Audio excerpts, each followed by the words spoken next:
A biblical perspective on life, culture and current events. This is 2020 on Vision. You know, we've been talking about human trafficking this week, and recent conversations, these things are not going away. In fact, they seem to be getting worse. But some more today, and perhaps some good news, with an organisation doing amazing work in India with women called the Jogini Girls. In thousands of locations across parts of India, young girls are dedicated to a temple goddess and trapped in a life of ritualised sexual abuse. Well, Kate is back with us. She's CEO of the Dignity Freedom Network here in Australia. Kate, a special welcome back. Thanks, Neil. Lovely to be back with you again.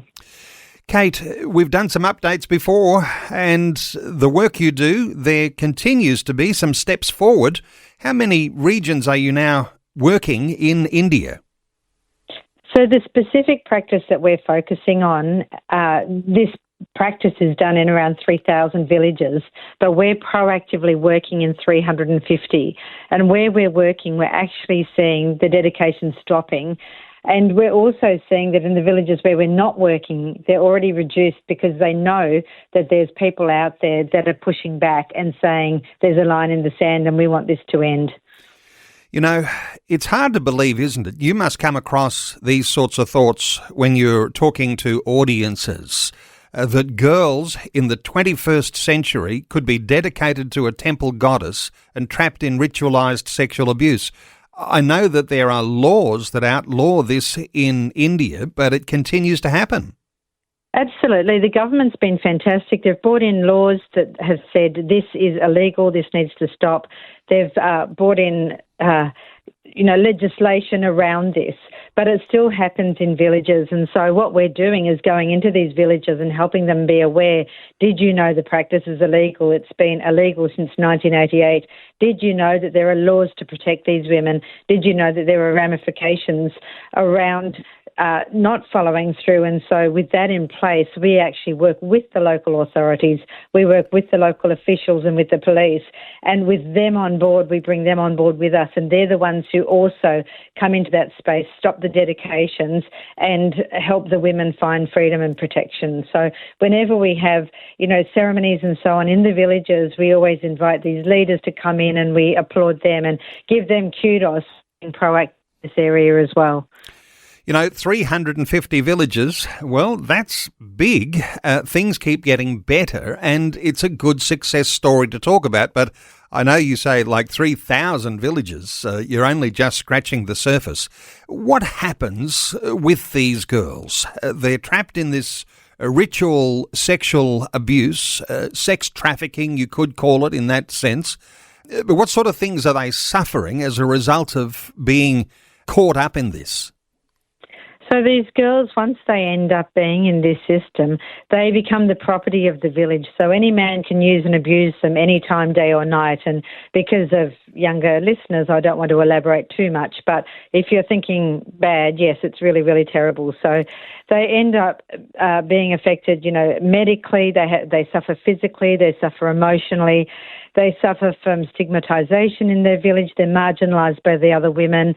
Many become alcoholics. Many become suicidal. They just become completely hopeless, devastated, desolate. And it's just the absolute opposite of what we were created to be. We're created in God's image. We have value and we have worth, and yet that has been robbed from these women. And so, our goal is to go to them and say, did you know, Genesis says we're actually created in God's image. We have value, you have worth. And then providing them with health care and providing them with skills and praying with them and counselling them and, trauma counselling as well. And just helping them to understand that they can rise above this, that they can come out of this practice. And I think, Neil, the thing for me that's most exciting is it's these women who have come out of the practice that are taking this on and saying, we don't want to be victims anymore. We want to walk in that place of being victors. We want to see this end in our own village, and they're the ones who become the champions. And for me, that's the most inspiring thing, is seeing these women owning that they want to bring the practice to an end. They were Joe Guinea girls. They know what their fellow women are going through, and they become your best advocates. Hey, it's rescue and rehabilitation. You've got a whole lot of work going, including medical clinics that help these young women. That's right, Neil. So, I mean, it's very practical as well. So we've got 7 clinics, but we've got around 90 telehealth clinics. And one of the exciting things is that even doctors here in Australia can join with us by being involved with doing virtual consults. So we've got a doctor in Sydney who does regular consults from her own place through our telehealth into these rural villages and making a huge difference right there from Sydney. And so we'd love to hear from anybody who might think that that's something that they could get involved with as well. You've got a particular doctor, her name, Dr. Beryl, a paediatrician, and she's heading up your medical work there in India. She's actually coming to Australia. You've got some dinners that are happening starting tomorrow night. Give us a little explanation of what she's going to be delivering to those who are attending your dinner. So Beryl is an amazing person. She's so inspirational, and I think for me, I would think of her as sort of a modern-day Mother Teresa, really. She, as you say, is a paediatrician, but she doesn't just provide the health care, it's the holistic care, and she oversees all of our anti-human trafficking and all of our medical work. So she's coming out, as you say, tomorrow. She'll be in dinners in Melbourne, in Hobart, Brisbane, Ballina, Sydney, Adelaide and Perth. And for people who say, well, there's no dinner near me, we're actually live streaming the Melbourne dinner. So Saturday, August the 9th is the Melbourne dinner. It'll be live streamed around the country. You do need the login, so you need to contact our office and register. And the amazing Taryn Stokes is also going to be performing there. She'll be performing in the Melbourne, the Adelaide and the Sydney dinners. And so the live stream people will also enjoy the performance from beautiful Taryn Stokes. So tomorrow night, the 9th, and listeners all around Australia can register and link in with that for free and be a part of what's happening. And there's a whole series of dinners. I'll give some more dates in just a few moments. But listen, Kate, is the end in sight for the good work you're doing? Because you know that there's 3,000 villages. You're into 350. Hey, you're on your way. Is there some sort of plan to be able to complete the work you've started? Well, that's a really great question, because 10 years ago when we started all of this, we articulated that we believe that this practice can end in our lifetime. So that's 10 years ago. So this year we're actually celebrating a decade of dinners. And since February 2023, we have not seen one dedication in the villages where we're working. So that is so exciting. What we're also seeing is that we feel like we're going to reach a tipping point where we don't have to be proactive in all 3,000 villages for the practice to stop.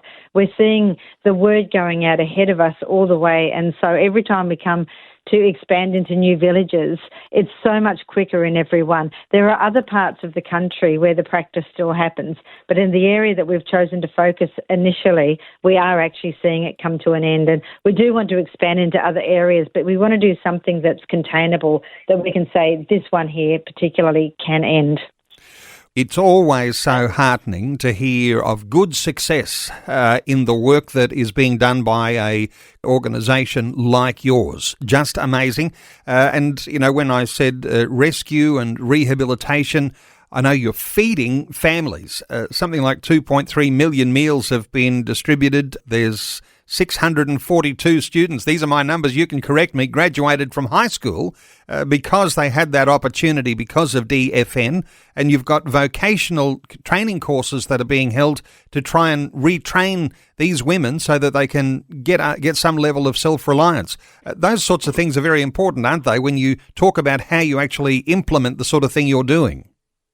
Absolutely, because, you know, there's a time where you need to do handouts and you need to come alongside people who are broken and you need to support them and sustain them. But then there comes a time where they say to us, do you know what, we're so thankful, we're so grateful, but we actually want to provide for our families ourselves. We want that dignity of getting up in the morning and knowing that we have something meaningful to engage in. And so these women have come to us and they've said, would you train us? So we have everything from paramedic courses through to tailoring courses. Women who graduate from our tailoring courses don't just have the skills. We actually equip them with a sewing machine and with the materials to start their own little businesses. And so these women are just growing in their confidence. They're smiling. They're getting their life back, really. And it's really exciting to see that. And it's really exciting to be a part of something that is just so deeply meaningful and so effective. And you've got Dr. Beryl, who is coming to Australia. She's going to be the speaker at the dinners. You're going to be a very busy one over these next couple of weeks, Kate. Hey, let me just touch on this because it's tomorrow night in Melbourne, 9th of August, the virtual dinner. You can't actually go to that one. It's all sold out in that sense of everybody has taken up every available seat. But for listeners, wherever they're listening right now, you can register at dfn.org.au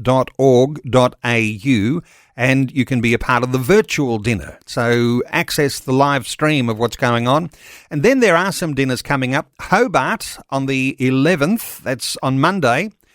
In Brisbane on the 12th of August, Ballina, New South Wales, the 14th, Sydney, the 15th of August, Adelaide, the 16th of August, and in Perth on the 18th of August. You've got a fair bit of travelling ahead, haven't you, Kate? We do. It's going to be a very busy schedule, and then churches on the Sundays as well. But it's so exciting. And, our key verse is to be a voice for these women who have no voice from Proverbs. And we just love the opportunity to be able to do that. Bookings are closing. We do need registrations because venues are saying we need final numbers. So you can't just turn up on the night. You do actually have to book.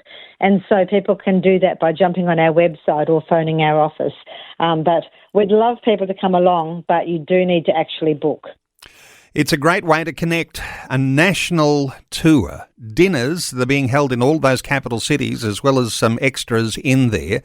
You can connect with the DFN website. That's Dignity Freedom Network, dfn.org.au. And there is a special events email, events@dfn.org.au. Kate, all the best for those and stay strong. And I hope you have a fabulous opportunity to connect with lots of listeners to our conversation today when those dinners are on around Australia. Kate, thanks so much for sharing these things with us today on 2020. Thanks for helping us to get the word out, Neil. I really appreciate it. Thanks for taking time to listen to this audio on demand from Vision Christian Media. To find out more about us, go to vision.org.au.